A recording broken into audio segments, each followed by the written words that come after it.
I'd now like to introduce Matthew Charles Jones. Matthew grew up in northeast Victoria and grasped early the value of undeveloped landscapes, enjoying the privilege of untimed play in mud, streams and forests. This passion has extended to a working life, sharing the thrill of the more than human world with people young and not so young. As a background to this work, he has completed formal studies in education, outdoor and environmental education and ecology. More recently, he has actively focused his attention on sustainability and practical methods to reduce our collective impact on nature. Currently, Matthew is co-president of Totally Renewable Yackandandah, a small and passionate group working to transition Yak to a reliance on 100% renewable electricity by 2022. This 100% journey is increasingly punctuated by unforeseen opportunities, unexpected creativity and unbelievable support. And Matthew lives in Yackandandah with his wife Michelle and son Tan in their owner-built straw bale house, a stone's throw from the increasingly solarised Yackandandah CBD. So please welcome Matthew Charles Jones, co-president of Totally Renewable Yackandandah. Thank you very much, and it's a real honour to be here with you today. And one of the things that I've observed both last night and this morning is if anyone's just starting out on a journey with climate change, you're joining miraculous company. We've got at least 2 professors, at least 2 mayors here, and certainly lots of other people with amazing contributions to make. And it's probably a reasonably good summary of what we've achieved in Yackandandah and hope to achieve is that we are joining good company, and the more people we can bring in, the better it is things seem to get. So very broadly speaking, what we're attempting to do in Yackandandah is transition our supply of electricity from a current position of being almost entirely reliant on fossil fuels to a scenario where we're working very much more and to 100% being reliant on renewable electricity. And there's a few things that we anticipate in that journey to get there. One of those is that we want to help people reduce the energy that they use, and it's obvious if you don't use the energy, you therefore don't need to generate it. And there's a really important point in there about saving money. If you don't use it, you don't have to buy it. We're also then wanting people to head out on their own little journey, and whether that's at a community facility location or a household or a business, encouraging people where it's feasible and appropriate to install their own generation. And where you install your own generation, you're getting electricity with a zero-sum input. It doesn't cost you anything once you've paid for the infrastructure to have renewable electricity when you're using it. And then the journey from there gets a little bit more complex, but it's associated with a number of really important things. One is being able to store electricity on site, and obviously if you're generating and storing your own electricity, you're not paying someone else for it. We're also imagining that there will be, and there's lots of progress on this, some sort of community scale generation and storage as well.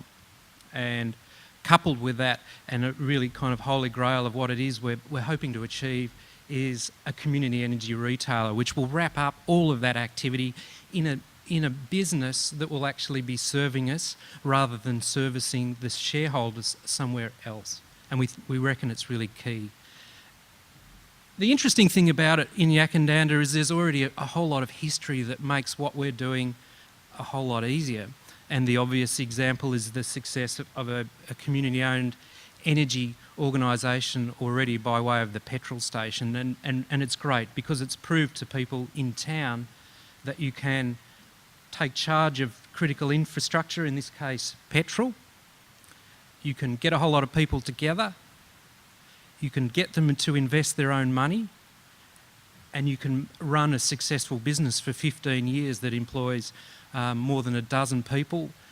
It returns at least $20,000 a year in profits back to community projects, and it's a really important part of our narrative that people in Yackandandah are prepared to give stuff a go. And the beauty of it is it's having some quite remarkable dividends right down since that period 15 years ago when the petrol station started as a community run activity.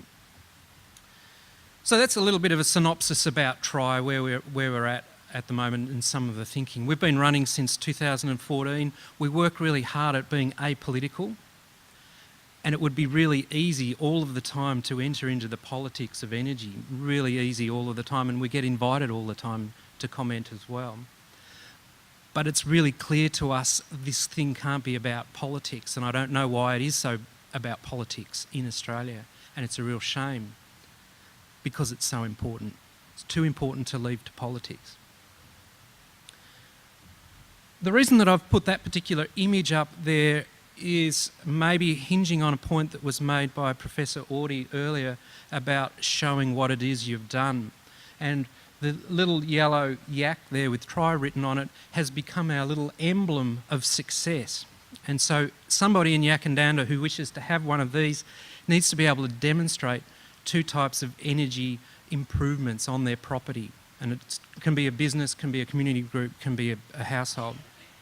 2 types, and so whether that's solar panels, whether it's solar hot water, whether it's changing their lighting, something about energy needs to be 2 of those things.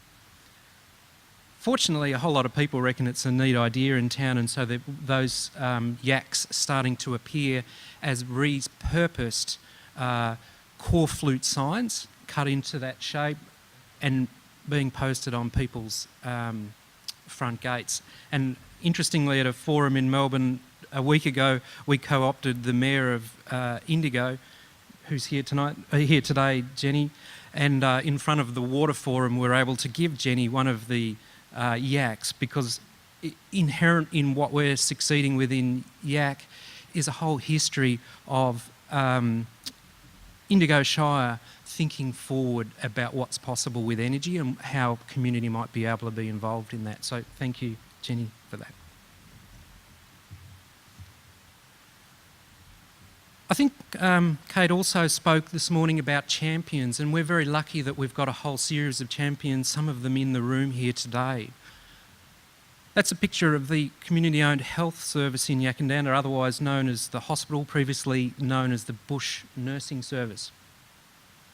When TRI first started, a couple of us innocent members went to a board meeting and said, we've got this great idea, we're going to be 100% in Yackandandah by 2022.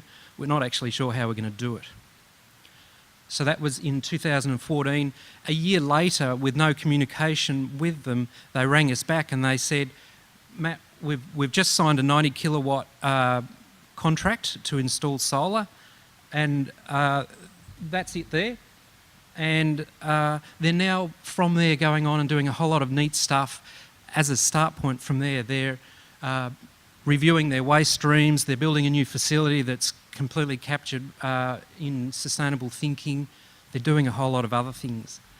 There's similar things going on in other businesses in town. The supermarket has just installed 80 kilowatts, and they're now moving to the other supermarkets in that they own in Mount Beauty and Myrtleford, and they're installing more solar panels because of the success of their installation in the Yak supermarket.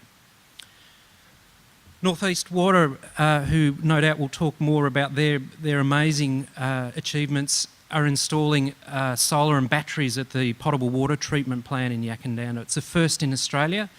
They've come to us already knowing a whole lot of stuff about energy and seeing us as an opportunity to trial some more activity.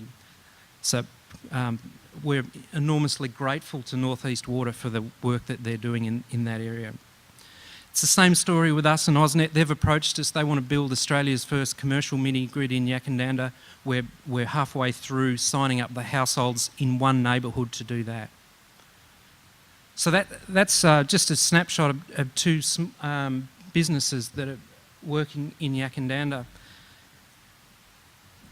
Fortunately, we're a bit further on than we were 3 or 4 years ago when we went to visit the hospital in Innocence, and we've created, in partnership with AusNet Services and their trading name Mondo, we've created what we believe can be a roadmap for a transition for a town, for an area, for a shire, for an electorate, or for a region, or for a state, maybe for a country. And it's really simple.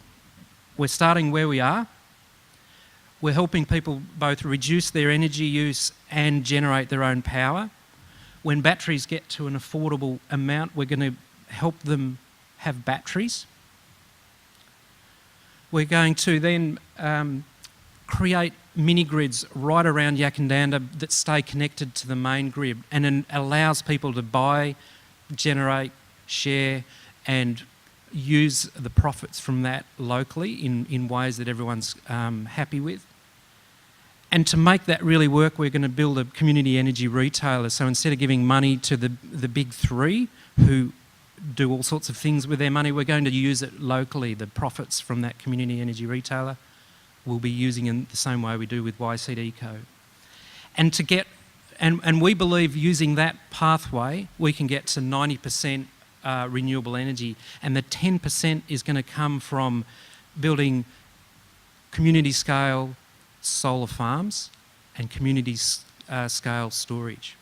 And that's taking us from 90% and 100%. The AusNet services reckon there's no reason at all we can't have this done by 2020, and there's no reason at all we can't do this right across Australia in 15 years' time. That's AusNet services who run the network. So we're pretty pleased with that. So that was about it for me. I think that probably a couple of key things for us is how important in this whole environment relationships are. Really crucial. We feel rather blessed that organisations have come to us wanting that relationship, and hopefully we've provided a platform for them to work with. And I think about what my contribution is here to this session today, and hopefully my contribution is, if you're thinking in your business about indulge isn't the right word, engaging in the urgency of climate change, the easiest way to do it and the strongest way to do it and the best way to build your, in that context, build your business is to do it with others. Thank you.